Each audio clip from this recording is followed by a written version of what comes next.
Uh, I'm stepping in for Old Bear's Den of Bigfoot tonight to do an interview. A friend of mine here. Make sure everybody logs in, hit the subscribe button, and notification bell. That way you can get updates on all his new videos he's doing. Got a lot of local people that are coming forth within a 5-10 mile radius of each other. That is having a lot of experiences. So there'll be a lot of new videos coming up in the future. Like to ask you, what was your first encounter here with Bigfoot? I believe you told me you was hunting, you and your dad. Yeah, I was 16 years old at the time, and it was the last day of buck season back in 1984, and that was in November or December. It was the first Saturday of December, I believe, and it was one of those years when it was pretty warm. I think the high temperatures that day was in the around the 60s. Anyway, me and my dad, Hunting season. yeah, we were, deer hunting. It's kind of fun to be able to deer hunt in this state and that time of the year with just a long sleeve shirt and Yes, it is. a orange vest, because usually about that time of the year we're sitting around with heavy coats and heavy pants on, 3 or 4 layers underneath those. Right, right. And Parka. we my dad ran a route at that time, and he got home from the route about 11 o'clock, and he came in and ate, and we and I bugged him a little bit, I guess, and got him to go deer hunting that day. He said it was kind of warm. He didn't really want to go because it was too hot. But I bugged him a little bit, and Mom interceded on my part, and we got to go. Dad said, "All right, we'll go."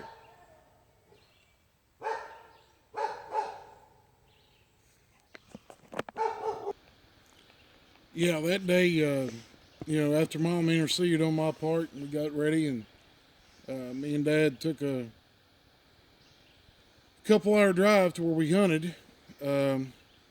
Oh, so this wasn't around your house where you was living? No, we lived in Charleston. We Okay. went out in the country. Okay. Yeah, you don't Take have a to say couple where. hours to get there. You don't have to say where. Um, Still in West Virginia. yeah, it was definitely in West Virginia. It's north of Charleston. It's actually still north of Ripley.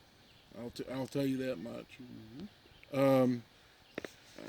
Got up there and started up a hill, and I was bugging Dad all the way out the interstate. Dad, let me go by myself. I got my hunting license. Let me go by myself. And Dad kind of relented. He got us out on the ridge, what we called Long Ridge at that time, and got out there and parked. And I said, "Dad," I said, I'm going to go back out the ridge. And he said, "Well, he's going to hunt right there near the truck, just over the bank." And I walked about a mile back out the ridge, and there was one spot out there I loved to go bow hunting in. I'd bow hunted a couple times that early season of bow hunting in October, and seen quite a few deer in there, and seen a few bucks in there. It's kind of a thick hollow. It's got a lot of brush and a lot of trees in it, and there's some big boulders over there. I don't know, they may have. Okie dokie. So I walked about a mile back out the ridge and got to a place where there's some big boulders, and I always like to deer hunt in there. And I walked over the bank down about second bench down. Around here, around here, there's benches on the hills. So I got down about second bench, just above one of the big boulders, And I've been around on the backside of them boulders. And there's little cutouts behind them that you can get underneath of when it's raining. I've sit underneath of them and everything. And I've seen squirrels go across top of them, ground squirrels and everything. So this wasn't your first time hunting that area. You was familiar with it. Right, Right. right. You've been in there quite a few times. Yeah, I've been in there quite a bit. And I sit down there on the edge of that bench, and everything was real quiet. I didn't think anything about that. It's been quiet in there before and never paid no attention to it. And I was sitting there probably, I'd say I got there about 2:30 in the afternoon. And deer usually, that time of year, they don't get up till about 3:30 and start moving around. So about 3 o'clock, I heard something running, coming from my left, back up in a little hollow. And it sounded like deer running. So I'm sitting there and I'm watching, and these 3 does come busting out from behind that boulder because they couldn't see around it up into the hollow because it was too brushy and everything at the mouth of that hollow. And walked out there. They come run out there and they stopped and they was looking around, watching over their back, and showing signs of maybe a buck's chasing them. That's what I thought. Sure. 16 years old, I didn't know everything. Well, that's what deer do. Yeah. That's what doe deer do when bucks chase them. Sure. All right. And they stood there probably 30 seconds, maybe. They were winded. They had their tongues hanging out. They were running pretty hard. Well, they've been running for a while then. Yeah. This wasn't just a short burst, was it? Mm-mm. Something had been after them for a while. Well, that's why I thought it was a buck. A buck, Right. He's pretty hard-headed on their in rut, and they'll chase does that are in heat for hours. And if that doe ain't ready, she ain't giving it up. No. And finally, the 3 of them took off. They went out the flat that they were on. There was one flat below me.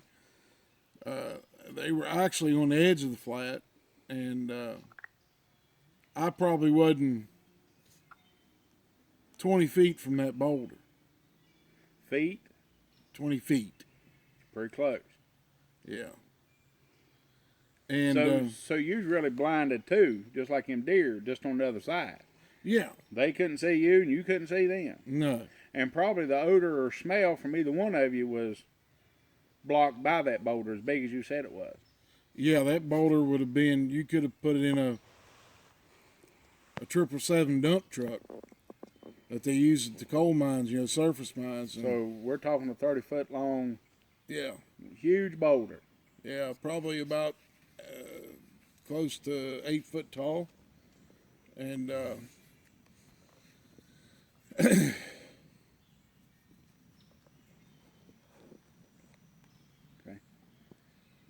They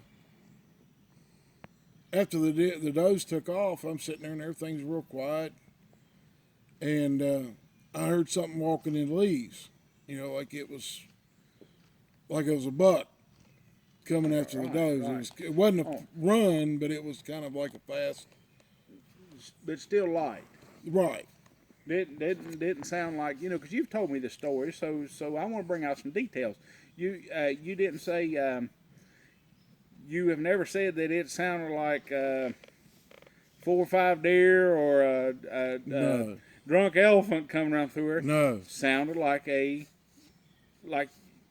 light enough to be a 50-pound squirrel. Us deer hunters out in the woods hear them 50-pound squirrels that we think is deer coming around, or a buck. I mean, you'd have never thought it was what you was about to see. Right. And the funny part was I was sitting there and I'm trying to watch around the boulder because I'm thinking this buck's going to come out on the edge of the flat where the does Well, came. sure. And I couldn't see around the boulder, and I'm sitting there and I'm holding my rifle. At that time I was using a 30-30 rifle, and I'm sitting there and I'm thinking this is a buck deer coming out, and I'm slowly putting my rifle up to my shoulder because if he steps out, I ain't gonna have too long to shoot. You know, I figure he's probably gonna smell me or something of that nature. Sure, by the time he gets there, Right. around that boulder. And one shot, one opportunity. yeah, and I've never killed, had never ever shot a deer before that. You know, a buck deer before that. I shot a few does, and so I was getting ready Right. for a quick shot to put a kill shot on it and, you know, drop it in his tracks. And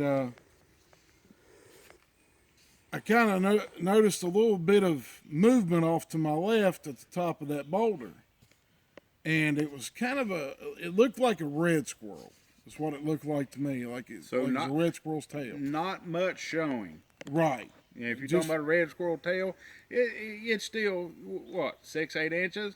Yeah, that's a red squirrel, yeah. But we're talking at the top of the boulder. You said the boulder was at least 8 foot tall.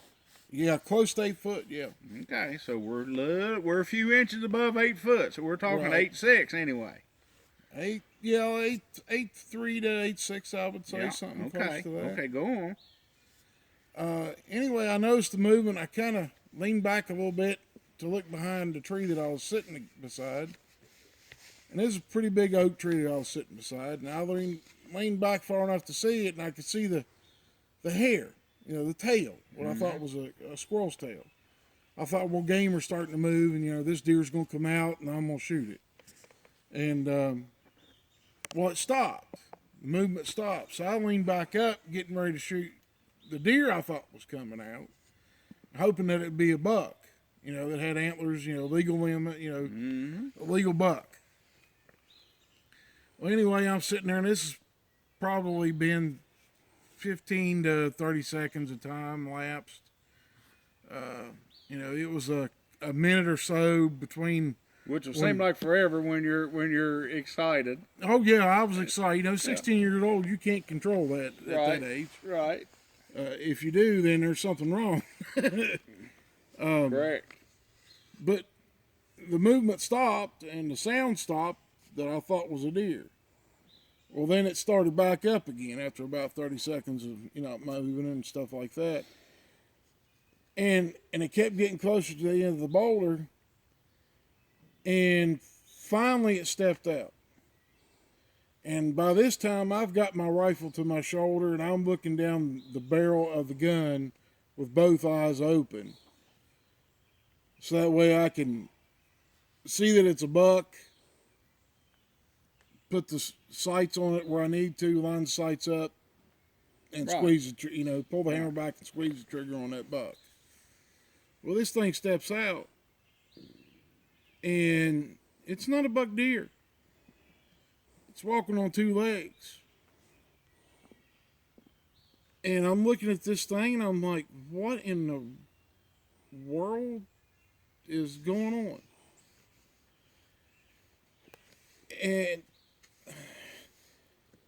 And first thought come to mind was some guy in a ghillie suit, I hear deer hunting, you know, or something of that nature. And I'm like, sure, because you know we're like we talked before, and the last 25 or 30 years, especially the last 15, nobody was talking about Bigfoot. So we're structuralized. What the DNR tells us, what our grandparents were saying, biggest thing in the woods is a bear or a buck. Yeah. Maybe a mountain lion that strayed in or something. Right. But the thing of it was, this thing walks out on 2 feet, and I'm sitting there looking at it.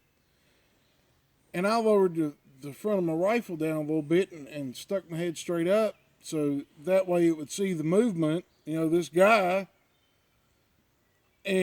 But I'm thinking, how can a guy be that tall? You know, right. He's just a little bit taller than that boulder. And why in the world would he be in a suit that's got nothing but hair all over? And you being a young kid really at that time, just old enough to get your hunting license, your mind is going 100 miles an hour trying to rationalize, what is this? Yeah. What have I just stepped into? What is going on here? What is this? But you know, my mind's trying to process this, and processing it, and I'm sitting there looking at it, and I'm like,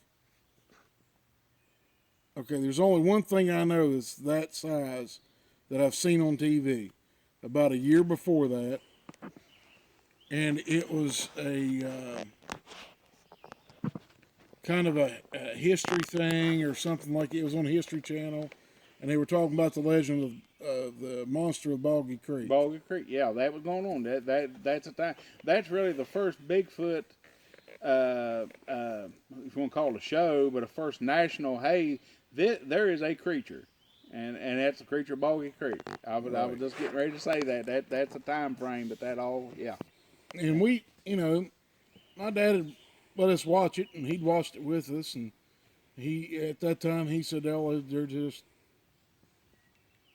Skeptic. Just like yeah." He just said, "There ain't no such thing. Don't worry about it, just son." stories. Just it's just Hollywood. But anyway, that came to my mind. I'm sitting there looking at, oh my God, they're in this state too. Some people only think that there's just like maybe 4 or 5 of them. How in the world could they be here in this state and that state and every other state too? Well, because there's more than 4. Yeah. Yeah. There's tens of thousands of them, evidently. But I'm sitting there, and I What was its reaction to you when it seen you? well, it was standing there. The time that I was trying to process what it was standing there looking out where the deer had went, and then all of a sudden it just kind of went and turned its body full towards me, and was staring at me. Oh, chest forward at you. Yeah. Not sideways. No, it couldn't turn its head. It challenged you. It challenged you. Yeah, it didn't like the idea of me being there, I do believe. But it turned towards me and looked at me and stared and looked at me, and the kind of the expression on the animal's face was, "What are you doing here? Why are you here?" Well, it front facing you. Yes, it was challenging you. That's my territory. Why are you here? Yeah. It stood there and looked at me for probably, I don't know, 10, 15 seconds maybe. And then it started baring its teeth. Curled its lip up and bared its teeth at me. Definitely challenging. And started to growl. Definitely challenging. All right. And when it did that, I raised my rifle back up, just raised it up, maybe an inch, and I put my head against the stock to look down the sights, and I reach up to pull the hammer back. And when I done that, the hammer makes a click on those type of rifles.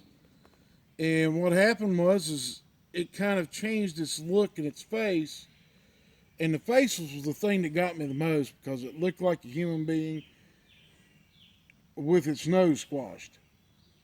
Just pushed down against its face and had a long area between the nose and the lips.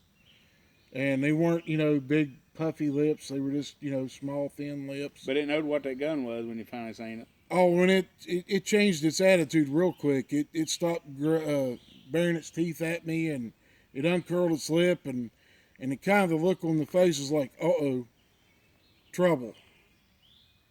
And it stood there and looked at me for probably another 5 or 10 seconds. And it's kind of like it tried to look around a little bit, to figure out where to go.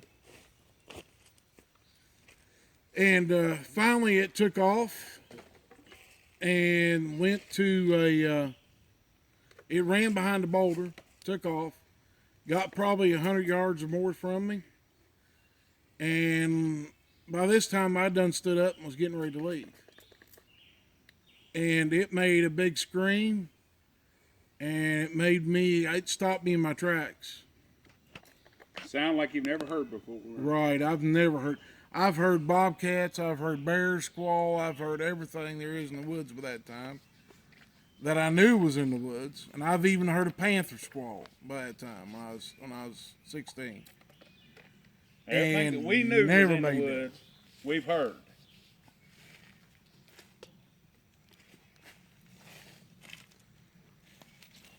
All